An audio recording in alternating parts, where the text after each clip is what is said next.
Hi everyone, this is Tanya from Psycho Moms, and happy 4th of July to everyone. I was spending an awful lot of time alone this weekend, so I decided to make this layout of this photo that I took of my daughter Brittany last September. It was about a week before her 16th birthday, and we were at a football game, and I was on the field taking pictures of the boys playing football, and I looked up and saw this wall of graffiti. And I immediately came off the field, snatched up my children who were in the stands, a couple of their friends, and we're talking tank tops and just, kids, normal everyday Saturday attire, and we headed to the wall for probably the best photo shoot of my life. I mean, we had a ball. It was raining.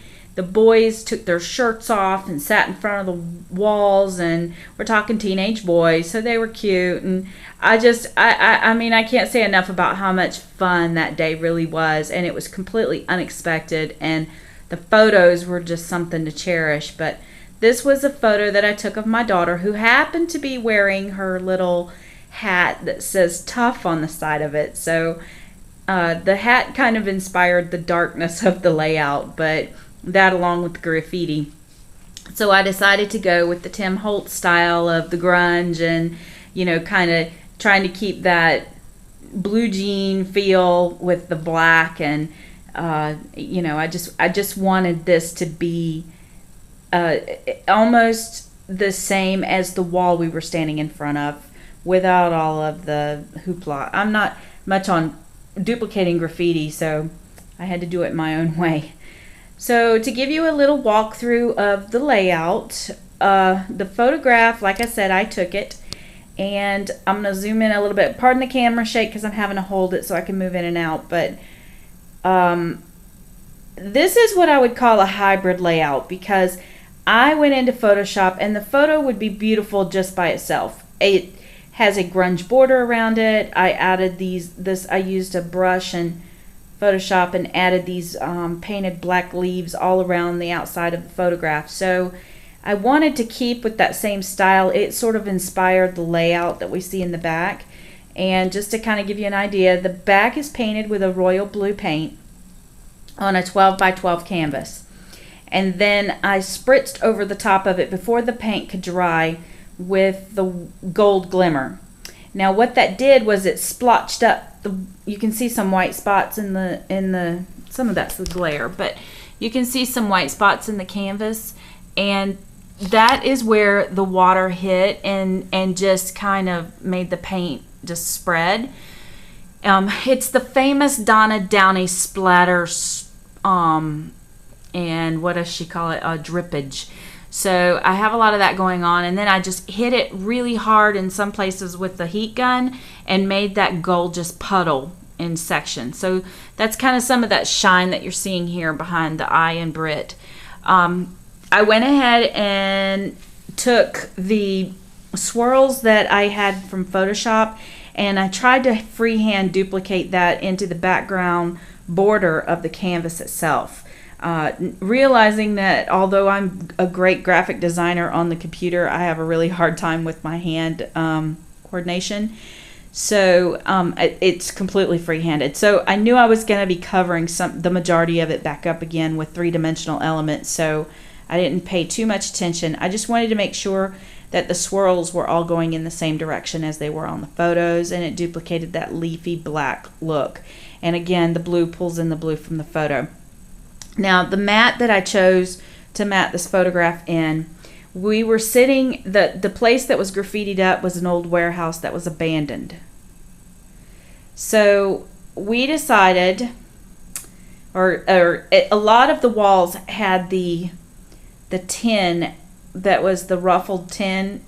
So I decided that taking a piece of corrugated cardboard, and I painted the outside of it blue, and then after it dried I pulled pieces of that corrugated board off, and I'm going to kind of zoom in into sections so you can see it. But then I went over it with a rust colored ink pad, and that made it look to me like the rusted wall of that tin wall that was at that warehouse. And then I went around the edges and just kind of distressed it a little bit more with the black ink. And then I'm going to kind of zoom in really close here. Hold on, pardon the camera shake. I'll try and get this thing to focus. But the day that we took the photographs, it had rained really bad.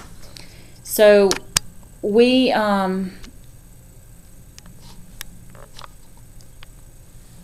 oh, this thing is just not wanting to work. I'm sorry, guys. Oh, there we go. It had rained really bad the day we took the photographs. So I went over the top of the door that I, tried to make with the UT, just to kind of give it that wet metal look. But not some of it, the sun had come out and dried it up pretty quick. Those who live in Florida know that we have monsoon rains that last about 5 minutes, and then it's so hot you can't breathe. So I wanted that same effect in this, and that's kind of, I think, what I achieved by using the UT over the top of it. It's wet in some places and dry in the others. And it really has that rustic metal feel to it. This is a hinge that is grunge board, and I painted it with the black StazOn, and then spritzed it with gold, and then went back with the sponge that I used to apply the StazOn and lifted some of that gold off so it had that hammered old metal look to it. And then those are brads in there, and it's just glued down to hold it in place.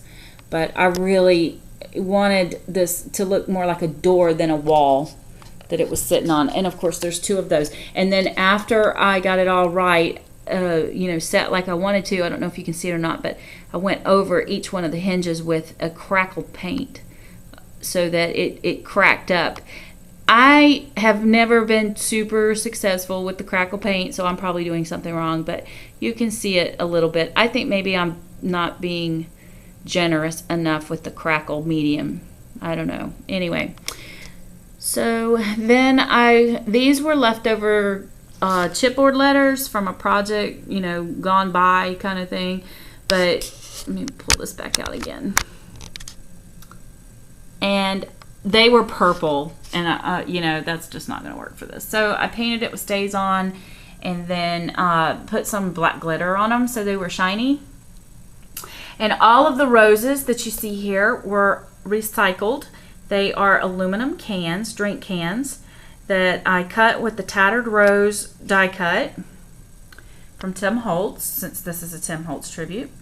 And then let me zoom back in, try and macro this again so you can see the detail here. They are, I'm going to get a better camera. This is a flip camera, and it just doesn't do very well with the focusing, I don't think. Anyway, I did them with using the grunge style of the grunge flower that he makes so beautifully. And I, like I said, cut them from aluminum cans, painted them with the StazOn so that you couldn't see the label from the can. There we go. And just made them in all different sizes.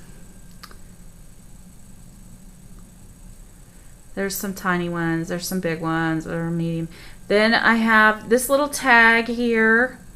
Oh, the wing. The wing is gold. You can't see it because the lighting in here isn't very good, but it's got the gold. It was done with the antique linen and then gold. And then those are Prima studs in the background, and then Prima bling on the outside. And then that's a chain that I found at Michael's in clearance that was like a bracelet. And I just opened the bracelet up and hang from one side of it. I hang this Maya Road journal tag, and it was already printed with Spread Your Wings. And then my Brittany is really, she's not a lace and flowery pink kind of girl. She's really kind of tomboyish. So I wrote on there, always tough and on the outside, and the heart as soft as an angel's wings. Love you, Mom. September 2009. And then the charm that is hanging from there is a locket, and I'm not sure who makes it, but I also found it on clearance, and it has roses embossed in it. So I'm going to zoom out so you can get a better look at the layout one more time. That is it. And then I went around the outside of the edge of the canvas with black embossing powder, so it's really shiny. That's what that glare is down at the bottom. But anyway, I hope you enjoy my little tough Brittany layout. Bye, everybody. Thank you for watching.